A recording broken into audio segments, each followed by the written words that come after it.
Go. The effect of the implementation of plastic ban in Barangay Ramon, Magsaysay, Bago Bantay, Quezon City.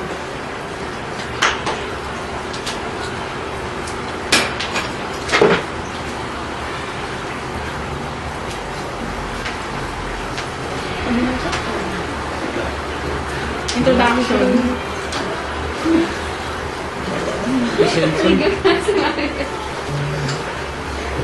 Modern industrial society generates a large quantity of waste products.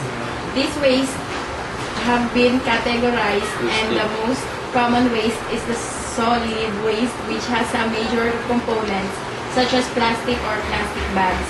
Regulation decreasing the use of plastic bags really helps a lot of, especially in our environment. Thanks to our government because they implemented the plastic ban, although not all cities were being scoped by this implementation, but it helps a lot. This research contributes new and unique evidence to the debate surrounding changes last 2012. We as students will conduct a survey and investigations about decreasing the use of plastic bags, but most important information we have to gather is the effect of the implementation of plastic ban to the residents in Barangay Ramon, Magsaysay, Bago Bantay, Quezon City. In so doing, it provides us new information and insights, why they have regulations up to date for this period. In this work, we as a group and as a whole will work hard to make this research possible and to make our readers digest all the information gathered and to have interest in reading this article. The purpose of this research is for us to know why they allow the people in every city to ban the plastic bags and inform the effects. Ay, naku. Next. Ayoko. Tahimik na. Nakunta pala yun. Alam mo, Google. This study focuses on the effects of Hindi not using nakita, no? plastic bags for the sake of our environment, particularly in Barangay Ramon, Magsaysay. Here are the following questions that we will pursue in our research. What are the benefits of the implementation of plastic bags in Barangay Ramon, Magsaysay, Bago Bantay, Quezon City? How does the implementation affect the daily living of the people in their community?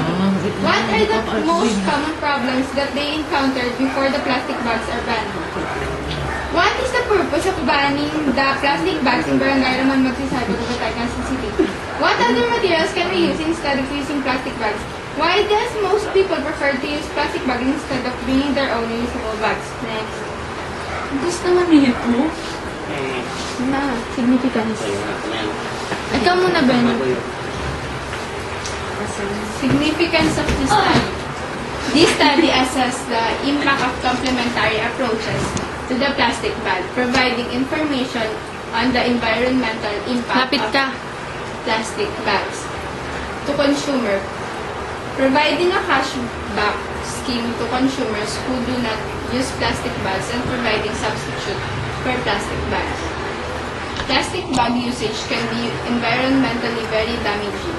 These plastic bags take hundreds of years to degrade and fill up the landfill sites. Barangay Ramon, Magsaysay, Bago Bantay, Quezon City regulates the plastic bag use because single plastic bags and their typical disposal create litter problems that clog up canals and sewerage systems that cause floods. This implementation also wants us to learn how to recycle. Implementing plastic ban helps protect the environment because it helps change the attitude and behavior of the community in plastic bag consumption. It also deters people from using unnecessary plastic bags.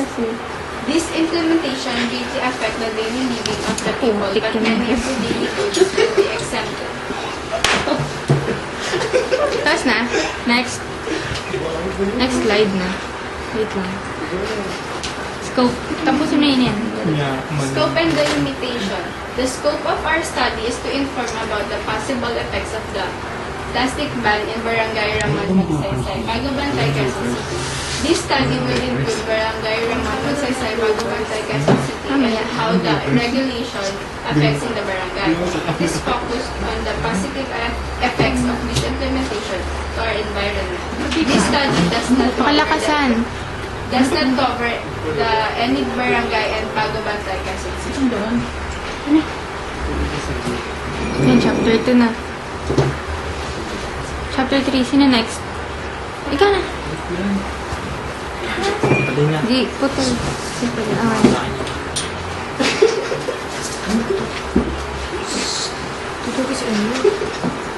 Methodology. The methods we have used are descriptive research method, wherein the study is focused on a present situation. It involves the recording, description, analysis, and the presentation of data given by the respondents.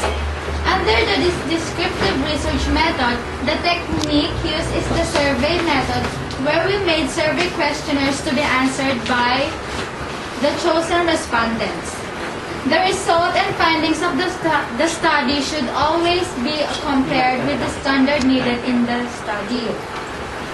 With the survey method, researchers are able to statistically study the specific areas where the proponent must concentrate. Survey will be useful for the study for the researchers to know what is the opinion of the respondents if they agree or not about implementing the plastic bag ban in Quezon City.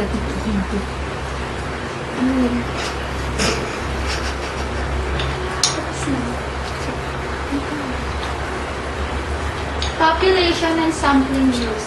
The respondents of the study includes the people in Barangay Ramon Magsaysay, Bagubantay, Quezon City, which is 20 respondents. Okay na, next. Ikaw. Buko.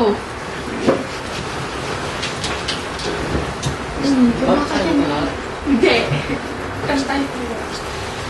Go na! Anin mo ba yan? 1, 2, 3, go. Game na? Hindi pa, joke lang. Gathering tools. Survey. We made survey questionnaire to be answered by the respondents. But before conducting the survey, key researchers made a letter for the barangay captain that said barangay after they approve it. That will be time when we will conduct the research. Isa pa, di pa naman tapos eh. Observation. We observe in the community for us to know, is it convenient for the people in the community, particularly in Quezon City, the implementation of plastic bags? What are their reaction about this implementation approved by the Senate? Statistical. Bilis. The researchers used the random sampling techniques to get the percentage of those respondents who agreed in the implementation of plastic bag ban and those who don't agree about that matter. Okay. Tangan ng A4, subukan. My cellphone is not Game Boy PSP. Oh, Chapter 4. lakasan mo. Chapter 4. Mag-ano tayo, Harlem Shake? Presentation, analysis, and interpretation of data.